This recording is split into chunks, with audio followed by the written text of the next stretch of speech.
حسيت بالرفض قبل كده؟ كان في شله نفسك تكون معاها ورفضوا وجودك؟ قدمت مشاعر لشخص وما بدلكش نفس المشاعر دي؟ قدمت في انترفيو شغل واترفضت فيه؟ على فكره، المشاعر الرفض دي ما تقلش ابدا اهميه عن مشاعر الانسان بيحس بيها وقت الالم الجسدي، لدرجه ان الدراسات اثبتت ان احيانا مسكنات الالم بتفيد في تسكين مشاعر الرفض زي ما بقولك كده. طيب هو انت ليه اصلا بتاخد مشاعر الرفض دي كانها رفض شخصي؟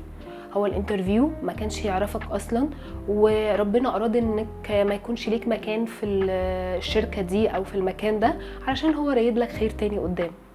الناس اللي رفضوا وجودك وسطيهم ما كانوش هيضيفوا لك حاجه. البنت اللي انت قدمت مشاعرك ليها ما كانتش هي دي شريكه حياتك المستقبليه اللي انت هتكمل معاها. مشاعر الرفض دي كلنا حسينا بيها وكلنا بنحس بيها طول الوقت، لكن المهم ان احنا ما ناخدش ده خطوه ترجعنا لورا.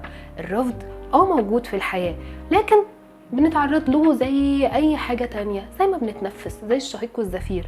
لازم تاخد حاجه زي دي بمنتهى الهدوء، بمنتهى السلاسه. الناس اللي مش عايزينك وسطيهم هم اللي خسروا وجودك على فكره.